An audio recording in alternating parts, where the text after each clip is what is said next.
It only took 10 minutes, but I think there's a lot of information crammed in there. And so one of the things that we're going to do, we've been looking at the technology industry for a little bit, and one of the things we're going to do is try to fixate on one subsector. And by the end of today, we're going to pick one, and we're going to pick one by vote. We're not going to pick one based on my own opinion. We're going to pick one by your guys' opinion.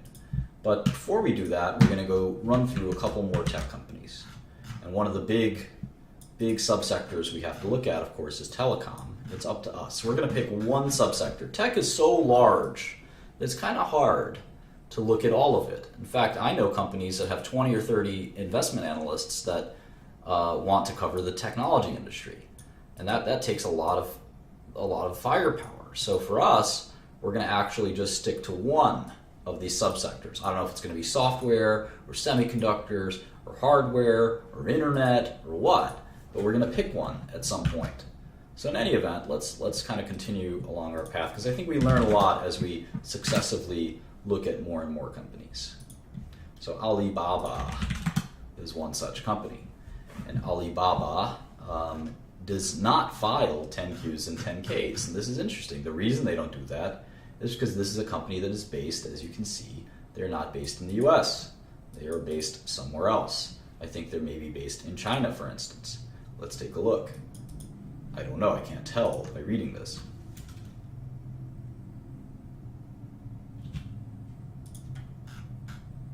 Hong Kong, there it is, Hong Kong. I actually like to keep track of headquarters, believe it or not. Headquarters, Hong Kong.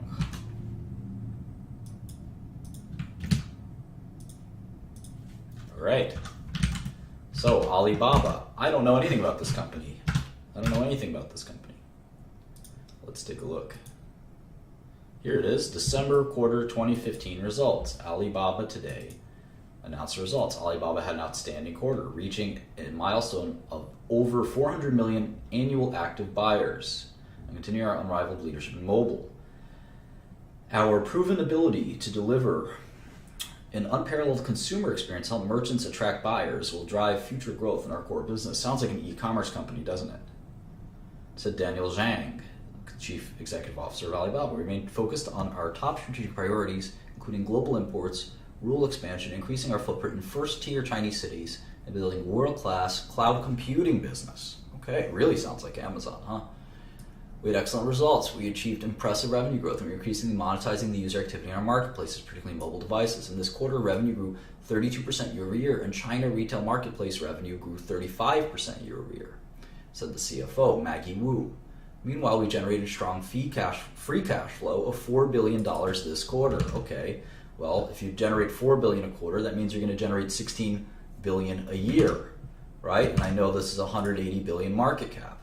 So it's kind of interesting. That's like 10 times earnings or something. I don't know. We'll have to read more, because their fourth quarter was probably higher than normal. But in any event, the shares are $74.01. And as we know, the price per share has nothing to do with the market cap. It has nothing to do with the market cap. I'm going to put in e-commerce for now, because that sounds like what they are. Let's keep doing this. Of course, I've heard of Alibaba. I'm just kidding around. Assume from the beginning that I've never heard of it, right? We'll definitely look at Samsung at some point, for sure. Anyway, let's see if we can see some financials.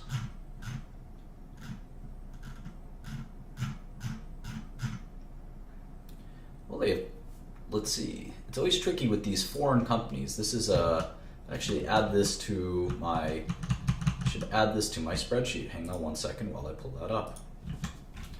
PowerPoint. I have secret documents I don't want you guys to see. All right, here we go. Foreign companies. I should add that to the whole markets and portfolios. Foreign companies. So there's two kinds of foreign stocks. Stocks in foreign companies. So there's local shares, which shares that are traded on a local exchange. For example, Roche, Nestle, etc. Then we have ADRs, which are American Depository Receipts. Depository Receipts, there we go. And a good example of that is Alibaba. And there are many, many other examples, in fact. Novartis has both ADRs and local shares. You could trade either one. And local shares are always traded in local currencies. ADRs often have a ratio of 1-to-1, one ADR for one local share, but not always. So you have to watch the ADR details, and they're not always easy to know, but once you know them, they generally stay the same. So in this case, one receipt, one ADR is one share, it looks like, of Alibaba. In fact, I think they're sort of only ADRs, and it's sort of a complicated listing. They have 2.588 billion shares. And you can see here the RMB, which stands for the Chinese currency. So then they have the US dollar version of those results. So there's a lot to deal with here. So let's start making the model. And we won't go into tremendous detail. So maybe we can, I know we've been spending like an hour or so on each company.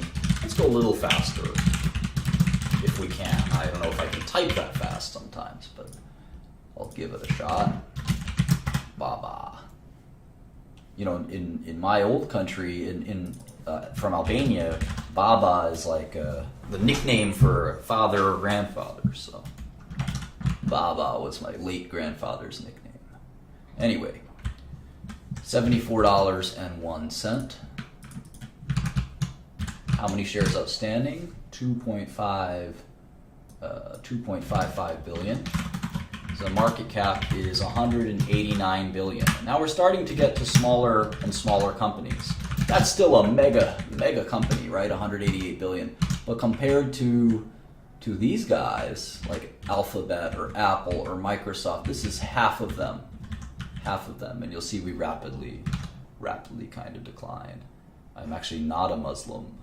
I'm a Catholic, but like I said, we're going to ban any comments that are not relevant to this chat.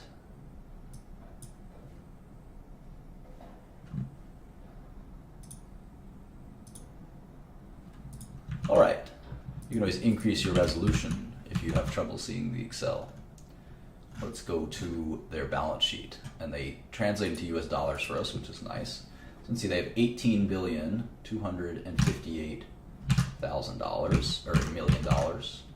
18258, and that's the Q415. All right. Any other? Yeah, they have investment securities. Another, I think they have a Yahoo investment, or Yahoo has an investment in them, or something like that. I think it's Yahoo has the investment in them. I think that's how it is. Plus 203, plus 318. They have a lot of different pockets of cash. I gotta include all of them.